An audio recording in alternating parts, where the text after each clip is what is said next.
अस्सलाम वालेकुम। आज के इस वीडियो में हम माध्यमिक के फिजिकल साइंस के 2026 के पेपर को सॉल्व करने जा रहे हैं। आइए देखते हैं कि इस बार कैसे कैसे क्वेश्चन दिया था। अगर शुरुआत करें एमसीक्यू से तो पहला क्वेश्चन बोल रहा है कि ओजोन परत में ओजोन को कौन सा गैस या क्या करता है, नुकसान पहुंचाने में योगदान नहीं देता। मतलब कौन सा गैस ओजोन को नुकसान नहीं पहुंचाता। तो अगर हमने देखा था कि सीएफसी जो गैस था, वो सीएफसी गैस क्या हमारे रेफ्रिजरेटर और हमारे एयर कंडीशनर से घर से निकलता है और जा करके ओजोन को नुकसान पहुंचाता है। उसी के साथ साथ स्ट्रेटोस्फेयर में जो जेट विमान उड़ते हैं उनसे NO2 और NO गैस निकलता है, ये भी क्या करता है, ओजोन को नुकसान पहुंचाता है। तो ओजोन नुकसान कौन नहीं पहुंचाता, तो उसका आंसर होगा CO2। CO2 ओजोन को नुकसान नहीं पहुंचाता।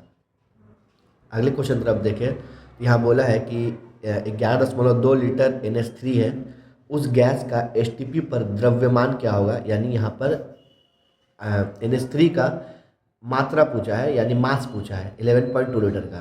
तो अगर हम NH3 का मॉलिक्यूलर मास निकालें, ग्राम मॉलिक्यूलर मास है ना, NH3 का ग्राम मॉलिक्यूलर मास निकालें तो नाइट्रोजन का होता है वो 14 प्लस हाइड्रोजन का होता है 1, लेकिन यहाँ 3 हाइड्रोजन है तो इंटू 3, ये हो जाएगा 14 प्लस 3 यानी 17 ग्राम। तो 17 ग्राम जो आया, ये ग्राम मॉलिक्यूलर मास आया अमोनिया का। और ग्राम मॉलिक्यूलर मास जो रहता है वो 1 मोल के लिए होता है, और 1 मोल में किसी भी गैस में अगर टेम्परेचर STP हो तो 1 मोल में क्या होता है, 22.4 लीटर उसका आयतन रहता है। तो हम लिख सकते हैं कि 22.4 लीटर NH3 का द्रव्यमान यानी मात्रा वो कितना है, वो हमने निकाला वो है 17 ग्राम। तो अगर यहाँ से अगर 1 लीटर का हम निकालेंगे तो हो जाएगा 17/22.4, और फिर यहाँ से अगर हम फिर 11.2 लीटर का निकालते हैं, 11.2 लीटर का, तो वो हो जाएगा 17/22.4 इंटू 11.2, डेसिमल कैंसिल हो जाएगा और ये 2 टाइम्स में कटेगा। 17/2 को जब डिवाइड करेंगे तो ये आएगा 8.5 ग्राम, जो कि ऑप्शन नंबर बी है। अगले क्वेश्चन में यहाँ पर एक रासायनिक समीकरण दिया गया है, केमिकल इक्वेशन, और बोला है कि बताओ यहाँ पर 5 मोल मीथेन के को STP पर जलाने के लिए कितना O2 का आयतन लगेगा, यानी O2 का वॉल्यूम यहाँ पर पूछा है। तो यहाँ पर इस समीकरण में इन दो कंपाउंड का डिस्कशन किया गया है। एक को हमें मोल में बोला गया है, मीथेन का मोल लेना है और ऑक्सीजन का आयतन लेना है। तो अगर मीथेन देखेंगे, मीथेन आगे यहाँ पर कुछ नहीं, यानी नंबर 1 है, यानी मीथेन यहाँ पर 1 मोल है, और ऑक्सीजन का आगे यहाँ नंबर 2 है, यानी ये 2 मोल है। जबकि ऑक्सीजन का आयतन का बात किया गया है तो हम जानते हैं 1 मोल में होता है 22.4 लीटर, तो 2 मोल में हो जाएगा 44.8 लीटर। यानी 1 मोल मीथेन को जलाने के लिए 44.4 लीटर ऑक्सीजन की ज़रूरत पड़ती है। तो इस हिसाब से हम 5 मोल का देख लेंगे। यहाँ पर जो समीकरण था CH4 plus 2O2 CO2 plus 2H2O। तो यहाँ पे हमने क्या देखा कि 1 मोल मीथेन को जलाने के लिए 44.8 लीटर क्या लग रहा है, ऑक्सीजन की ज़रूरत पड़ रही है। तो उसे लिखते हैं 1 मोल, ये 44.4 लीटर कैसे आया, यहाँ पर 2 मोल दिया गया ऑक्सीजन और 1 मोल का आयतन होता है 22.4 लीटर, तो 2 मोल का 44.8 लीटर। जिसे अगर 5 मोल का निकालेंगे तो आ जाएगा हमारा 44.8 इंटू 5, जो होगा 224 लीटर, जो कि ऑप्शन नंबर ए पर टिक कर रहा है। इस क्वेश्चन में यहाँ पर क्या क्या है, ऊष्मीय चालकता का SI यूनिट पूछा है। तो ऊष्मीय चालकता या फिर थर्मल कंडक्टिविटी, अगर इसका हम फॉर्मूला अगर देखेंगे तो ऊष्मीय चालकता जो हमारा था उसका फॉर्मूला था Q बराबर K dot A dot del theta into T by L।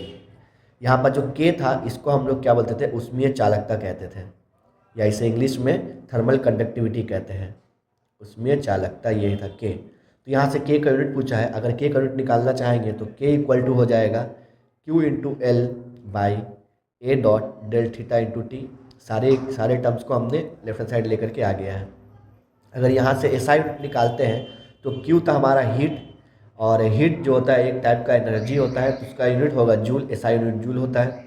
L क्या है, लेंथ, लेंथ का SI यूनिट क्या होता है, metre. A for area, area का SI यूनिट मीटर स्क्वायर। और डेल थीटा ये क्या है, चेंज इन टेम्परेचर, तो इसका SI यूनिट क्या होता है, केल्विन। और टी फॉर टाइम, टाइम का SI यूनिट होता है सेकेंड। तो इसे सॉल्व करेंगे तो हमारा क्या आ रहा है, जूल पर मीटर पर केल्विन पर सेकेंड। बट यहाँ पर ऑप्शन में जूल से रिलेटेड कोई भी ऑप्शन नहीं दिया है, तो यहाँ वॉट से रिलेटेड दिया है, तो हम इसे कन्वर्ट कर सकते हैं। तो यहाँ पर जूल पर सेकेंड जो होता है वो वॉट होता है, तो जूल और पर सेकेंड इसको क्या लिख सकते हैं, वॉट लिख सकते हैं। तो हमारा हो जाएगा वॉट पर मीटर पर केल्विन, यानी वॉट मीटर -1 और केल्विन -1, जो नीचे में उसको -1 करके लिखा जाता है। ये हो गया हमारा ऑप्शन नंबर डी। अगले क्वेश्चन में यहाँ बोल रहे हैं कि एक सामान्य मनुष्य का नेत्र दूर बिंदु कहाँ स्थित रहता है, मतलब एक सामान्य मनुष्य दूर कहाँ से कहाँ तक देख सकता है। तो जनरली जो सामान्य मनुष्य रहता है उसके लिए दूर बिंदु होता है वो क्या होता है, अनंत होता है। अगर यहाँ पर नज़दीक का बिंदु दिया पूछता तो हमारा 25 सेंटीमीटर होता है, लेकिन दूर बिंदु क्या होता है, अनंत होता है। जो एक सामान्य मनुष्य रहता है जिसे कोई भी प्रॉब्लम ना हो, तो इसका आंसर हो जाएगा अनंत। अगले क्वेश्चन में यहाँ किसी कांच के स्लैब से प्रकाश का किरण क्या पड़ रहा है, लंबवत पड़ रहा है, तो विचलन कोण का मान क्या होगा। मान चलते ही अगर एक कांच का स्लैब है तो अगर इस पर एक प्रकाश कैसा आ रहा है, लंबवत आ रहा है, तो जब ये अपवर्तन करेगा, तो हमने स्नेल के नियम में पढ़ा था कि अपवर्तन करने के बाद अगर किरण 90 डिग्री पर यानी परपेंडिकुलर या फिर लंबवत आ रहा है तो उसमें कोई भी विचलन नहीं आता, यानी अपना वो कोई भी दिशा नहीं बदलता, बल्कि वो सीधा ही निकल जाता है। यानी यहाँ जो विचलन कोण होगा वो क्या होगा, 0 डिग्री होगा, उसमें कोई विचलन नहीं आएगा, वो अपवर्तन के बाद सीधा ही निकल जाएगा, अपने किसी भी दिशा से नहीं मुड़ेगा। अगले क्वेश्चन में यहाँ बोला एक कूलम आवेश को गठित करने के लिए कितने इलेक्ट्रॉन की संख्या होगी। हम जानते हैं कि एक जो इलेक्ट्रॉन होता है उसमें 1.6 × 10⁻19 कूलम चार्ज होता है, तो उसे हम ऐसे लिख सकते हैं कि 1.6 × 10⁻19 कूलम चार्ज के लिए हमें एक इलेक्ट्रॉन लगेंगे। तो अगर हमें एक कूलम चार्ज चाहिए तो हमें क्या लगेंगे, 1/1.6 × 10⁻19। तो यहाँ से डेसिमल हटाएंगे तो ऊपर 10 हो जाएगा। अगर इसे काटते हैं तो 2 5 10 और 2 8 16। नीचे का जो ये पावर है इसे अगर ऊपर ले जाएंगे तो ये माइनस प्लस में हो जाएगा, तो 5 × 10⁻19/8। हम क्या करते हैं, 10⁻19 ना लिख करके हम इसे लिखते हैं 10⁻18, और एक 10 जो एक्स्ट्रा आया उससे क्या करेंगे, 5 से मल्टीप्लाई कर देंगे, यानी 50/8। अगर 50/8 को अगर हम डेसिमल में कन्वर्ट करते हैं, 8 6 48, 2.0, 8 2 16, और यहाँ बचेगा 4, और 8 5 40। हमारा क्या है, 6.25 × 10⁻18 इलेक्ट्रॉन। तो एक कूलम चार्ज के लिए हमें 6.25 × 10⁻18 इलेक्ट्रॉन लगेंगे, जो कि ऑप्शन नंबर सी है। अगर अगले क्वेश्चन जब देखें तो यहाँ इस क्वेश्चन में बोला तापक्रम में अगर वृद्धि किया जाए तो प्रतिरोध में गिरावट किसमें देखा जाता है। तो जब तापक्रम बढ़ता है तो प्रतिरोध जो है वो अर्धचालक या फिर सेमीकंडक्टर में कम हो जाता है। तो अर्धचालक या सेमीकंडक्टर क्या होते हैं, जर्मेनियम, सिलिकॉन वगैरह होते हैं। तो यहाँ पे सिलिकॉन होगा, ये इसका आंसर हो जाएगा। सिलिकॉन क्या है, एक अर्धचालक है यानी सेमीकंडक्टर है जिसका प्रतिरोध तापक्रम यानी टेम्परेचर के बढ़ाने पर कम हो जाता है। इस क्वेश्चन में बोल रहा है कि इलेक्ट्रॉन का अगर मात्रा को m लिया जाए तो बीटा का कण का मात्रा यानी मास इलेक्ट्रॉन के मास के रूप में लिखें। तो जो बीटा जो होता है, बीटा पार्टिकल, इसका जो मास होता है, बीटा का जो मास होता है वो होता है 9.1 × 10⁻³ kg। और यही सेम मास क्या होता है, ये एक इलेक्ट्रॉन का भी होता है। यानी ये इलेक्ट्रॉन के मास को अगर हम m कंसिडर यहाँ बताया गया लेने के लिए, तो इलेक्ट्रॉन का मास क्या हो जाएगा, वो भी यही होता है 9.1 × 10⁻³ kg। यानी यहाँ पर बीटा का मास और इलेक्ट्रॉन का मास क्या सेम है, इसलिए यहाँ पर आंसर हो जाएगा A यानी m। इस क्वेश्चन में बोला है कि किस तत्व का परमाणु 19 है, किसी तत्व का परमाणु संख्या 19 है तो वो आवर्त सारणी के किस वर्ग में रहेंगे। यानी किसी एलिमेंट है उसका एटॉमिक नंबर 19 है तो वो कौन सा पीरियोडिक टेबल में वो कौन से पीरियड में रहेंगे। तो एटॉमिक नंबर 19 जो होता है वो पोटेशियम का होता है, पोटेशियम जिसका सिंबल K होता है, उसका एटॉमिक नंबर क्या होता है, 19 होता है। और जो पोटेशियम होता है वो पीरियड नंबर 1 में मौजूद रहते हैं, इसलिए इसका आंसर हो जाएगा 1। इस क्वेश्चन में पूछा है कि अमोनिया को किस रसायन के द्वारा सुखाया जाता है। तो अमोनिया जो होता है एक बेसिक नेचर का होता है, एक क्षारीय प्रकृति का होता है। तो अगर किसी क्षारीय या बेस को अगर हम लोग किसी अम्ल या एसिड से प्रतिक्रिया करवाते हैं तो वो क्या सॉल्ट देता है, यानी लवण। तो H2SO4 यानी और P2O5 यानी फॉस्फोरस पेंटॉक्साइड, ये दोनों क्या होता है, अम्लीय प्रकृति का होता है। तो इनसे अगर प्रतिक्रिया करवाएंगे तो क्या होता है, हमें सॉल्ट दे देगा।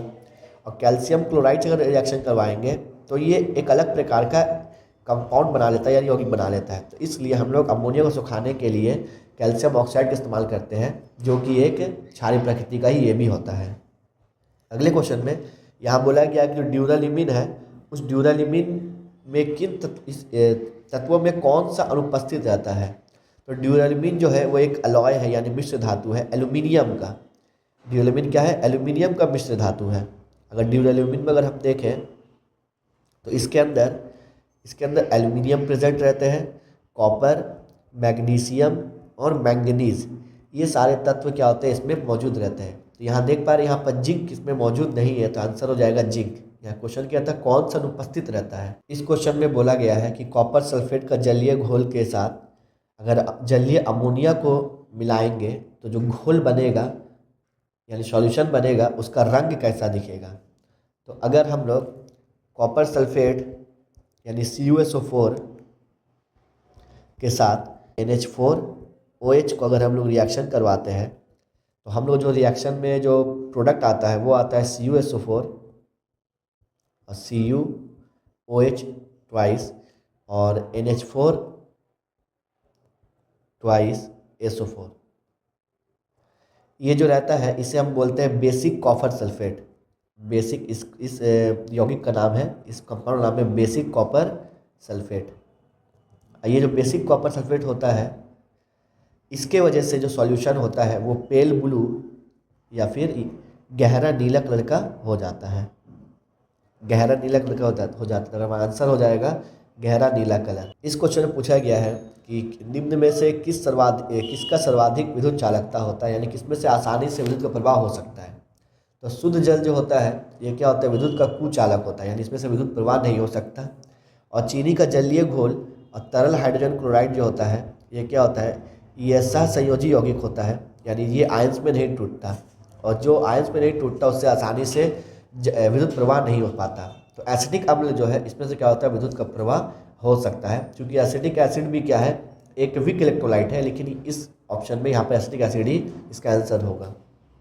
अगले क्वेश्चन में बोला है कि मीथेन के अणु में हाइड्रोजन और कार्बन के बीच में जो कोण बनता है उसका मान क्या होता है। हाइड्रोजन और कार्बन के बीच जो कोण बनता है वो 109 डिग्री 28 मिनट का होता है, या फिर इसे हम 109.5 डिग्री भी लिखते हैं। यहाँ पर one word question answer start हो जाता है। यहाँ क्वेश्चन बोला है कि बायोगैस जो है उसका मुख्य अवयव क्या है। तो बायोगैस अगर देखा जाए तो बायोगैस में मीथेन जो होता है ये 75% मौजूद रहता है।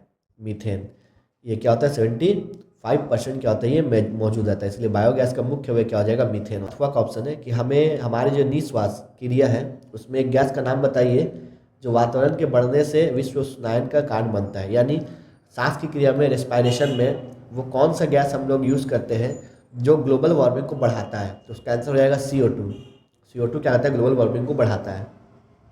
अगले क्वेश्चन है कि प्राकृतिक गैस का कैलोरीफिक मान क्या है, 50 किलो जूल पर ग्राम है। इस कथन से क्या समझते हो। इसका मतलब ये ही है कि अगर हम 1 ग्राम प्राकृतिक गैस को बर्न करेंगे यानी जलाएंगे, तो जलाने से प्राकृतिक गैस को जलाने से क्या होगा, हमें 50 किलो जूल क्या होगा, ऊष्मा ऊर्जा के रूप में प्राप्त होगा। इस कथन का यही तात्पर्य है। अगला क्वेश्चन बोला है कि अगर समान ताप और दाब पर यानी टेम्परेचर को सेम रखना है तो सभी गैसों का अगर आयतन भी सेम रहे तो क्या उसमें परमाणु की संख्या समान होती है। तो नहीं, ये कथन असत्य है। हमें सत्य असत्य बताना था, ये कथन असत्य है। क्यों? क्योंकि अगर टेम्परेचर और प्रेशर को अगर हम समान रखा जाए तो सभी गैसों के अगर समान आयतन भी रहता है तो उसमें परमाणु नहीं, उसमें अणुओं की संख्या समान होती है, यानी नंबर ऑफ मॉलिक्यूल समान होते हैं, नंबर ऑफ एटम समान नहीं होते हैं। यही क्या है, एवोगैड्रोस लॉ है। ये कथन असत्य होगा क्योंकि यहाँ पर परमाणु की संख्या क्या बोला है, समान बोला है। अगले क्वेश्चन में यहाँ बोला है कि आदर्श गैस का एसआई मात्रक क्या होगा। तो आदर्श गैस जो होता है, जिसे आदर्श गैस स्थिरांक जिसे हम आर से डिनोट करते हैं, आर का जो एसआई मात्रक होता है वो होता है जूल पर केल्विन पर मोल। यह क्या होता है, इसका एसआई मात्रक होता है जूल पर केल्विन पर मोल। और इसका जो अगर एसआई में अगर वैल्यू देखेंगे तो वो होता है 8.314 जूल पर केल्विन पर मोल। बट इस क्वेश्चन में हमें सिर्फ यूनिट पूछा था, यानी मात्रक पूछा था, एसआई मात्रक, तो हमें लिखेंगे जूल पर केल्विन पर मोल। अगले क्वेश्चन में यह है कि सत्य और असत्य का क्वेश्चन है। यहाँ पूछ रहा है कि क्या तरल का वास्तविक प्रसार तरल को जिस पात्र में रखा जाता है उस पर निर्भरशील होता है। तो ये कथन क्या असत्य है, क्योंकि तरल का जो वास्तविक प्रसार है ये उसका एक गुण है, ये उसे जिस भी पात्र में रखेंगे उस पर डिपेंड नहीं करता। ये अथवा वाला सवाल है। इसमें पूछा गया कि चालक की मोटाई तथा अनुप्रस्थ काट का क्षेत्रफल को अगर अपरिवर्तित रहे तो चालक के लिए जो प्रतिरोध होगा और उसमें चालकता होगा के बीच में क्या संबंध होगा। तो अगर हम 2.5 का और है, तो अगर हम थर्मल कंडक्टेंस या फिर उसमें चालकता का समीकरण देखें तो समीकरण था Q बराबर K into A del theta into T by L. इसी समीकरण को हम तो से रीअरेंज करें तो हम लिख सकते हैं Q by T equal to del theta by 1/k into L by A. इसी को क्या कहते हैं, रीअरेंज करके हमने ये लिख दिया। तो ये समीकरण जो है बिल्कुल ओम्स लॉ से मैच करता है, जो कि होता है I equal to V by R. यहाँ पर R क्या था, R था वहाँ पर करंट का रेजिस्टेंस यानी प्रतिरोध। तो यहाँ पर ये नीचे 1/k और इंटू एल बाई ए, ये क्या है हमारा, ये उष्मीय प्रतिरोध है, उष्मीय प्रतिरोध, जिसे इंग्लिश में थर्मल रेजिस्टेंस कहते हैं, थर्मल रेजिस्टेंस, थर्मल रेजिस्टेंस। तो अगर इसे हम आर डैश से लिखते हैं तो R dash equal to 1/k into L by A, या ऐसे हम लिख सकते हैं L by K into A. तो ये हमारा हो गया उष्मीय प्रतिरोध, उष्मीय प्रतिरोध। और हमने पढ़ा था कि के जो था ये क्या था, ये उष्मीय चालकता था, उष्मीय चालकता यानी थर्मल कंडक्टेंस, उष्मीय चालकता था। तो अगर एल और ए को कांस्टेंट रखा जाए जो कि प्रश्न में कहा है, तो हमारा आर डैश यानी उष्मीय प्रतिरोध और के ये एक दूसरे के क्या है, विलोमानुपाती होंगे, यानी आर विलोमानुपाती 1/k यानी इनवर्सली प्रोपोर्शनल होंगे। तो हमारा इसका आंसर हो जाएगा। अगला क्वेश्चन है कि किस रंग के प्रकाश का प्रकीर्णन सर्वनिम्न होता है। अगर हम विजिबल लाइट की बात करें तो जो कि होता है विबग्योर, विबग्योर, इस विबग्योर में जो रेड होता है, इस रेड का प्रकीर्णन यानी स्कैटरिंग सबसे कम होता है। तो यहाँ आंसर हो जाएगा रेड कलर, रेड कलर का स्कैटरिंग यानी प्रकीर्णन क्या होता है, सबसे कम होता है, वो सबसे कम छिटकता है, इसीलिए इसका इस्तेमाल खतरे के लिए किया जाता है। अगला क्वेश्चन है कि प्राकृतिक वनपट को उदाहरण दीजिए। तो उसका एग्जांपल हो जाएगा रेनबो यानी इंद्रधनुष। क्या है, इसका एक प्राकृतिक वनपट है, यानी एक स्पेक्ट्रम, नेचुरल स्पेक्ट्रम का एग्जांपल हो गया रेनबो यानी इंद्रधनुष, इंद्रधनुष। अगले क्वेश्चन में बोले कि यंत्र का नाम बताए जो विद्युत ऊर्जा को यांत्रिक ऊर्जा बदलता है, यानी वो कौन सा इंस्ट्रूमेंट है या मशीन्स है जो इलेक्ट्रिकल एनर्जी को मैकेनिकल एनर्जी में कन्वर्ट करता है। तो उसका एग्जांपल हो जाएगा इलेक्ट्रिक मोटर यानी विद्युत मोटर, इलेक्ट्रिक मोटर या फिर विद्युत मोटर जो है इसका एग्जांपल है। अगला क्वेश्चन है कि एक कूलम आवेश को 1 वोल्ट विभवांतर के विपरीत ले जाने में कितना कार्य करना पड़ेगा। तो हमने इसके लिए एक समीकरण देखा था, ये 2.9 है। हमने एक समीकरण पढ़ा था कि वो था V बराबर W/Q, V यानी पोटेंशियल डिफरेंस, W यानी वर्क डन और Q यानी चार्ज। इसे अगर हम सही से लिखे तो हो जाएगा W equal to V into Q. Question बोला है कि एक कूलम चार्ज को ले जाने के लिए अगर 1 वोल्ट, एक कूलम चार्ज को अगर 1 वोल्ट या 1 विभवांतर वाले परिपथ में ले जाया जाता है तो उससे जो कार्य करना पड़ता है वो होता है 1 जूल। क्या होता है, 1 जूल होता है इसका आंसर। इसका आंसर हो जाएगा 1 जूल, इसका आंसर हो जाएगा 1 जूल कार्य को करना पड़ेगा। इस क्वेश्चन में एक धनावेशित रेडियोधर्मी कण का नाम बताना है, यानी एक पॉजिटिव रेडियो एक्टिव पार्टिकल का नाम बताना है। तो वो होता है अल्फा पार्टिकल। अल्फा पार्टिकल जो होता है वो पॉजिटिवली चार्ज होता है, यानी 1 पॉजिटिवली चार्ज होता है अगला क्वेश्चन है बोला कि नाभिकीय रिएक्टर में ऊर्जा किस नाभिकीय विक्रिया से होता है। यानी अगर हम लोग न्यूक्लियर रिएक्टर देखेंगे तो वहाँ पर जो ऊर्जा बनता है वो किस प्रोसेस से बनता है, तो वो होता है न्यूक्लियर फिजन। न्यूक्लियर फिजन या फिर हिंदी में उसे कहते हैं नाभिकीय विखंडन। तो नाभिकीय विखंडन के जरिए न्यूक्लियर रिएक्टर में ऊर्जा का उत्पादन किया जाता है, नाभिकीय विखंडन। अगला एक मिलान है, इस मिलान को ना यहाँ बोला सर्वाधिक विद्युत ऋणात्मक तत्व है।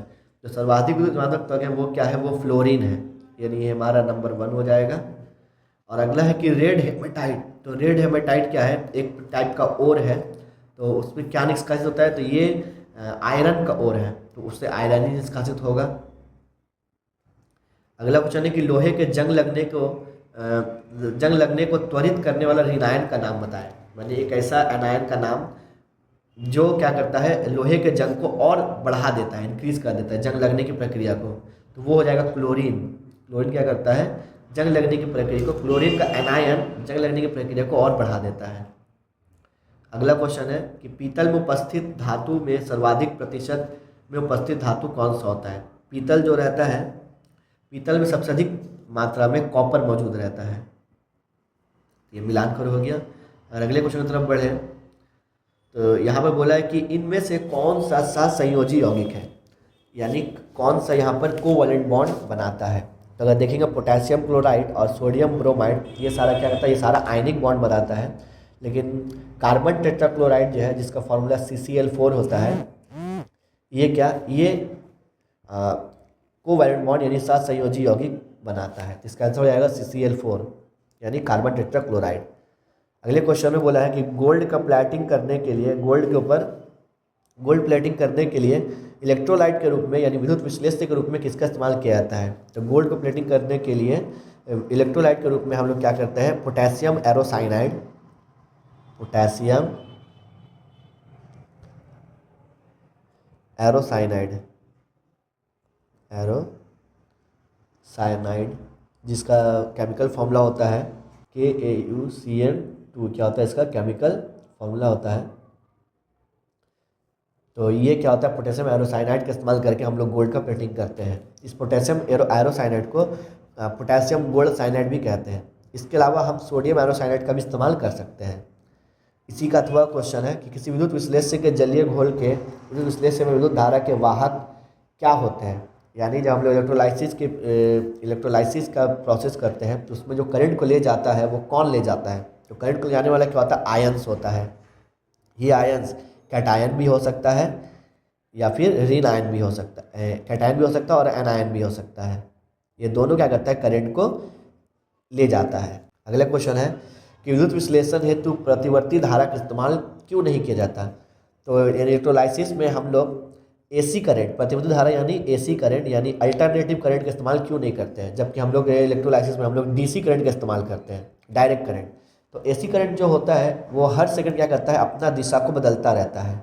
और किसी इलेक्ट्रोलाइसिस की प्रक्रिया में धारा का दिशा एक होना जरूरी है, तो इसीलिए हम लोग AC का करंट का इस्तेमाल नहीं करते बल्कि DC करंट का इस्तेमाल किया जाता है। अगला जो क्वेश्चन है यहाँ बोल रहा है कि लेड नाइट्रेट है, उसके जलीय घोल में H2S को गुजारने से जो काला अवक्षेप बन रहा है उसका सूत्र क्या होगा। तो लेड नाइट्रेट जो होता है, और उसको हम क्या करेंगे, क्वेश्चन नंबर 2 का 15 है, लेड नाइट्रेट यानी PbNO3 ट्वाइस को हम लोग रिएक्शन कराएंगे हाइड्रोजन सल्फाइड से, तो उससे जो रसायन बनता है वो होता है PbS और प्लस HNO3। ये PbS जो होता है जिसे हम बोलेंगे लेड सल्फाइड, यही क्या होता है, इसका कलर काला होता है। इसके वजह से सॉल्यूशन क्या होता है, ब्लैक कलर का दिखता है। एक ब्लैक कलर का ये प्रेसिपिटेट होता है ये। तो हमारा आंसर हो जाएगा लेड सल्फाइड, यानी लेड सल्फाइड के वजह से सॉल्यूशन का कलर क्या होता है, काला होता है। यहाँ पूछा है जो काला अवक्षेप बने उसका सूत्र क्या है, यानी PbS। आंसर हो जाएगा PbS यानी लेड सल्फाइड। अगले क्वेश्चन में बोला है यहाँ अमोनिया को रिएक्शन कराया जा रहा है कार्बन डाइऑक्साइड से, यहाँ पर ये प्रोडक्ट के रूप में वाटर बन रहा है, तो एक और क्या बनेगा। तो जब भी हम लोग अमोनिया को 2.16, जब भी हम लोग अमोनिया को, ये 2.15 का और है, अमोनिया को हम लोग क्या करते हैं, कार्बन डाइऑक्साइड से प्रतिक्रिया कराते हैं। तो सबसे पहले वो एक यौगिक बनाता है जो कि होता है H2NCOONH4। इसे हम अमोनियम कार्बोमेट कहते हैं। अब उसका नाम क्या है, अमोनियम कार्बामेट। यही अमोनियम कार्बामेट बाद में टूटता है और टूट करके क्या, यूरिया यानी NH2 ट्वाइस और प्लस वाटर को देता है। ये क्या है, यूरिया है, यूरिया। यानी क्वेश्चन जो पूछा था कि अमोनिया और कार्बन डाइऑक्साइड को जब प्रतिक्रिया करवाएंगे तो यहाँ क्या बनेगा, तो यहाँ बनेगा यूरिया यानी CONH2 ट्वाइस, यूरिया बनता है, यूरिया और जल। अगले क्वेश्चन में बोल रहा है कि दो ऐसे गैस का नाम बताएं जो एक ठोस पदार्थ को बनाता है। तो इसका एग्जांपल हो जाएगा जैसे अमोनिया जो कि एक गैस होता है, उसको जब हम रिएक्शन करवाते हैं HCl यानी हाइड्रोजन क्लोराइड से, जो ये भी एक गैस होता है, तो रिएक्शन करने से अमोनियम क्लोराइड बनता है NH4Cl, जो कि एक सॉलिड होता है। इसका रिएक्शन हो जाएगा ये, यानी दो गैस अमोनिया और हाइड्रोजन क्लोराइड को रिएक्शन जब करवाएंगे तो एक ठोस पदार्थ अमोनियम क्लोराइड बनता है। इस क्वेश्चन में इसका IUPAC ने बोला, निकलेंगे बोला है। तो अगर इसे हम रीअरेंज करें, अगर इसे हम सही से सजा दें, इसे हम लिख सकते हैं CH3 CHOH और CH3। अगर इसका हम नामकरण करना चाहेंगे तो सबसे पहले हम क्या करना पड़ेगा, इसका नंबर देना पड़ेगा। तो 1 2 3, तो यहाँ देखिए 3 कार्बन है यानी ये हो जाएगा प्रॉप। अब यहाँ पर जो OH है यानी अल्कोहल का ग्रुप बॉन्ड कार्बन नंबर 2 पर अटैच है, तो यहाँ सिंगल बॉन्ड है, सिंगल बॉन्ड के लिए देंगे N और 2 ओल, क्योंकि यहाँ पर अल्कोहल जो है वो सेकेंड कार्बन पर अटैच है। इसका नाम हो जाएगा प्रोपेन 2 ऑल का, IUPAC ने हो जाएगा प्रोपेन 2 ऑल। अगले क्वेश्चन में यहाँ बोला है कि इथेनॉइक एसिड जो होता है इसका रचनात्मक सूत्र क्या होगा। क्या इथ है, इथ यानी 2 कार्बन, तो 2 कार्बन यानी एक कार्बन CH3 और दूसरा हो जाएगा ओइक एसिड के लिए हम लोग देंगे COOH, यानी CH3COOH क्या हो जाएगा, इथेनॉइक एसिड का सूत्र हो जाएगा। अगले क्वेश्चन में बोल रहा है कि PVC जो है उसका एक इस्तेमाल बताइए। तो PVC का इस्तेमाल हम लोग कई प्रकार से करते हैं। PVC का इस्तेमाल पाइप बनाने में किया जाता है, या फिर विद्युत केबल के इंसुलेशन में भी इसका इस्तेमाल किया जाता है। जो विद्युत केबल रहता है उसके ऊपर कवरिंग करने के लिए इंसुलेशन में इसका इस्तेमाल किया जाता है। तो इस वीडियो में हम लोग यहीं तक रखते हैं। इससे अगर इसके आगे का भी आंसर अगले वीडियो में हम लोग लेकर के आते हैं। तब तक मिलते हैं, अल्लाह हाफिज़।